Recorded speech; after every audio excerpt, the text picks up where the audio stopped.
we celebrate Bali Yatra. Those who are from Odisha or those who, if you will ever Google Bali Yatra, you will know the travelers or the sellers of Odisha, they used to travel to Indonesia, Java, Sumatra for trade. So that was the rich tradition. Anyway, coming into architecture or art, a brief introduction of Kalinga. The description of Kalinga is mentioned in Rig Veda and Mahabharata. The Kalinga kingdom or Kalinga empire was mentioned during time Buddhism was introduced to Kalinga during the time of Lord Buddha in the 6th century BC.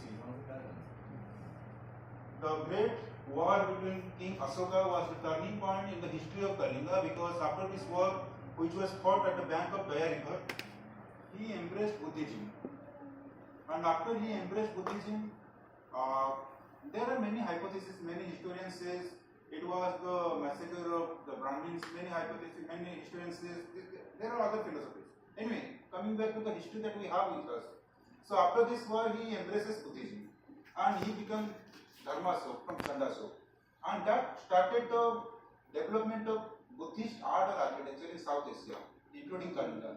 Because when a king embraces Buddhism or any religion, that becomes the religion of the state. And the successor rulers, they were jailed. So under the royal patronage of Ashoka, his successors, both Buddhist architecture and Jain architecture flourished in the subcontinent, including in the eastern part of the India, that is the Kalinga region. Here we could see the remainings of Ashokan edifice, which is at Dhauli, that is the same site adjacent to which the Kalinga war was fought. Also, we have few remainings of Khandagiri, Lalitgiri, Udayagiri, and Ratnagiri. These are few remainings or few of the existing cave architecture. This shows the glorious architecture of cave architecture, which was built around 2000 years back. These all are adjacent to the side of Bhubaneswar or the eastern part of Odisha. Here we could see the articulated structure of rock architecture or rock art architecture. Now, Sir was saying about, Pandesar was saying about the three cults. Around 5th century AD, that this is the time of revival of Hinduism.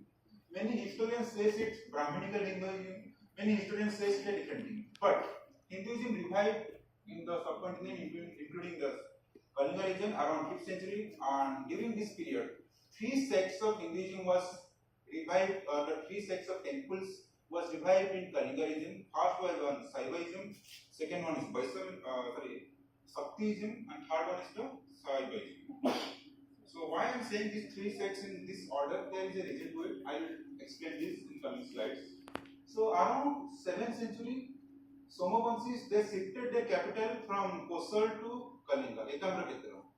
And when they shifted their capital from Kosal, which is the western Odisha, to the Ekamrakshetra, that time when Ekamrakshetra became the capital of Odisha, during this period, a distinct type of Kalinga architecture was flourished at Ekamrakshetra for 700 years. Now, this is just for your understanding.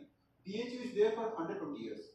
And in this 120 years, different students came from different parts of the world, different parts of India. They are here studying for 4 or 5 years. They are learning different ways of, different theories related to different disciplines. The same thing was happening at this site. Okay, I will come to that slide. So here you could see a lot of temple sites are located in the eastern part. So traditionally, this eastern part has been the cultural, social, and administrative commercial capital of Kalinga for last 2000 years. This is why this rich Kalinga architecture is flourished in the eastern part. Also in the western part, we have Samurai temple, we have other temples, but here in this lecture, we will focus on the eastern part of the Odisha. Now, I was saying that this Ekamrakshetra, which is presently called Bhubaneswar, this is the site where this great Kalinga war was fought, and after which this Ashoka embraces Buddhism. And this Ekamra site, this was a famous site for Kalinga school for 700 years, that is from 7th century CE to 13th century CE. Unlike the northern area, which was invaded around 11th century CE, Kalinga enjoyed her immunity or sovereignty till 13th century. And this Kalinga architecture flourished in two phases. The early phases were preliminary, in the early phases, temples were bit smaller in size, less decorated, although they are rich in architecture. In the later period, it was more gigantic and more ornamented. Now, we need to see this sketch. Just like in your faculty of arts, students are coming, maybe in the sculpture department, they are working on different models, different scale models.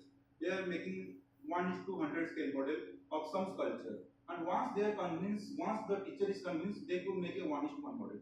The same thing was happening. The teachers, the different students, they are learning how to build a temple. This was a school for Kalinga architecture for 700 years. Now just imagine 120 into 5 or 6. It was that strong. And this is the final product that you would see. And people came from different parts of the country. The area which you call today Afghanistan or Pakistan, Gandhar region, people used to come from that part also. We have a lot of remains that I could show here. So, little later, three different distinct forms of architecture was flourished here. First is the Rekha level, or the linear one. The great Kalinga temple, which is a classic example of Nagara style temple, the northern temples. This is the classic example of this Rekha level. Second one is the Pidha level, it's a pyramidal temple. The great Konark temple is an example of this temple. And this is one of the unique type of Khapra temple, or this temple represents amalgamation of northern architecture and southern architecture. Here you could see three sikharas, a truncated roof.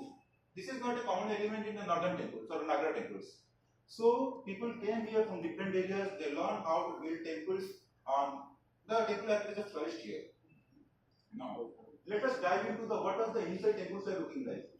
This is the Parsurameswar temple which was built by the Somavansis around 8th century. Here you could see there are representation of different sects. So in Ekamra Purana it is said around 8th century or 9th century at the bank of Ganga river it's now become a canal, Nala just like this Asi Nala. There was war, fearsome war between Daitya and Asura.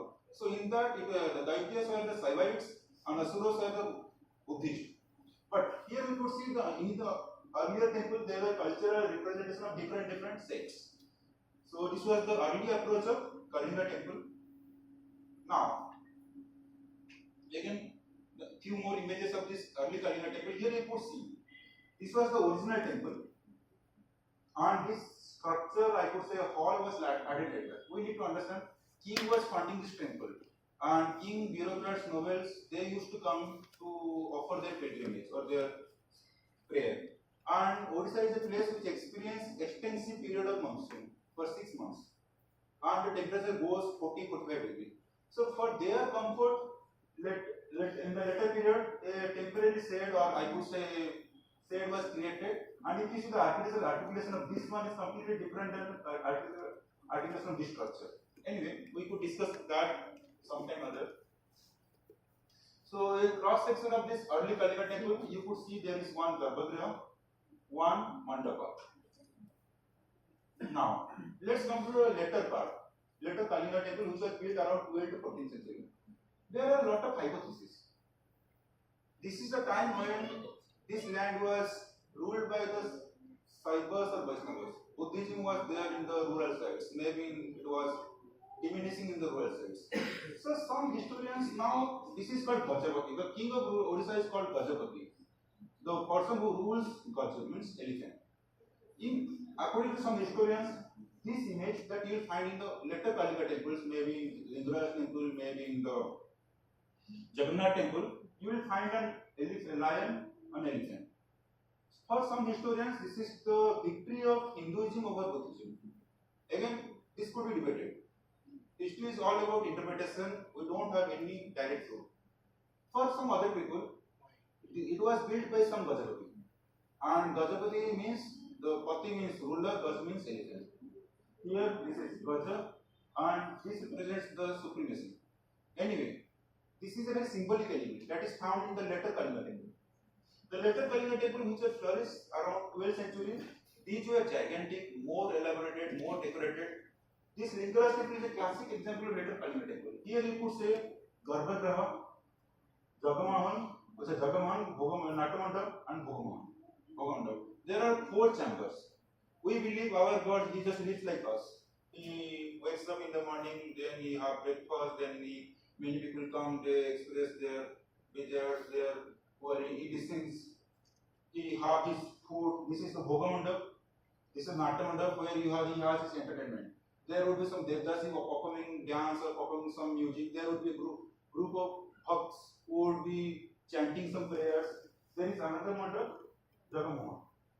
And if you see, this is really interesting to understand. This is a classic example of Nagara temple. Unfortunately, okay, Odisha is not in north, but temple of Odisha is considered as the classic example of Nagara temple. There is another temple, Kandaria Mahadev, in Madhya Pradesh. That is another classic example of northern temple or Nagara temple. We don't have any classic temple of Nagara temples in UP or Bihar or maybe Himachal Pradesh or you could call Punjab, Haryana. There are a lot of reasons to that. We won't go there. Now, what these temples are doing? Just like if I go somewhere, I will take a photo, I will share the photo with my in WhatsApp or Facebook, and I will say, okay, I had a good lunch. Just like sharing information in social media. The same thing was happening that time. Everything that you see on the facades of temples are not religious. We need to understand there is some artist who is working for the construction of a temple for 2 years, 20 years, 25 years. And that artist might be remembering like how he moved with his family or with his brother or son from his village to this Ekama site. Here you could see luggages. The current luggages that we see, VIP or American travel, whatever it is, the same thing. It is from the facade of the Muktesar temple, the gem of Kalinga architecture, which is built around 8th century. Here you could see there is some artist or Maharana. He might be remembering his wife, maybe her lover, his lover. He might be thinking like my beloved lover is waiting for me near the door. There is a parrot, and he might be expressing, oh parrot, please go and express my thoughts to my lover. Here you could see there is a guru or a father who is teaching his son or his student how to work on different materials. So everything that you see in the facades of a temple is not religious. It's mostly storytelling. This facade says a lot about what was happening that time. And this is a very unique piece of art or unique piece of information. Now, let us see some more details. We have three types of temple or Nagara temple: Sikhari, Bhumija, or Latina. We won't discuss all these things here because it will take much time. But this is a classic example of Sikhari, where you have a lot of small Sikhars. This is a Bhumija. This is called Trinratha because it has three edges: H1, H2, H3, and Pancha Bhumi: 1, 2, 3, 4, 5. So, if somebody is interested, there are a lot of information available. Now, I want you to focus at this image. A typical Odia face looks like this, circle. But here, you will find long beard, long hair. This is not a typical Odia face. And this is from the facade of the Sikhara of the Lingaraj temple. Here you could see a lot of people with very narrow body, long hair, long facial hair, they are worshipping. This might explain that there was a bunch of people, bunch of Karigar who came from the Gandhar region. Gandhar was the present day Pakistan, Afghanistan. That area that we say Pakistan, Afghanistan is very contemporary, only 75 years. 1000 years back, that was part of India. So there is a bunch of people who came from different areas, they were doing some rituals. Also, you could see the beautiful intricate detailing which is joined or combined with line. Now, few other detailings. This is the unique Kalinga art which was flourished around the 2nd century to 3rd century CE. So, I won't discuss much here, all this Kalinga art. Now, let's go back, go to 14th century. After Odisha was captured or it was invaded by Afghan or Mughal. During that time, that was a time of Bhakti movement. There were, in order to bring universality or brotherhood, many gurus, you name it Sri Chaitanya, you name it Guru Nanak, they visited different parts of the country, including this side. So for their comfortable stay, a lot of mortars were built around 16th century. Unfortunately, some of these mortars were demolished by the government of Odisha in 2016 for Navakali work. This is a real tragedy, but it was required. So here you could see this kind of that those who are from Odisha, they know this is the chaura or the base that we have for Tulsi. This is a Kalinga art, architecture, a Kalinga order. We might understand the in Greco-Roman architecture, there are in front there are few columns, very decorated columns. But this is a traditional Kalinga column, the Kalinga order, I could say. And this is an amalgamation of Kalinga art architecture with some northern elements from Bengal or the northern part of the country. I will go to that in the coming slides. Now, This is the architecture of the temple sites. Now let's go back to this image where you know this is the card festival of Rath Yatra. Rath Yatra is celebrated for last 800 or 900 years, maybe 1000 years. I am talking about the recorded history. So here you could see this is celebrated in the month of June or July, which is an early monsoon time. And you will find a lot of shaded, temporary shadeds which are created for the comfortable stay of the king, the noble bureaucrats. Because it is a monsoon time. So same thing might have happened.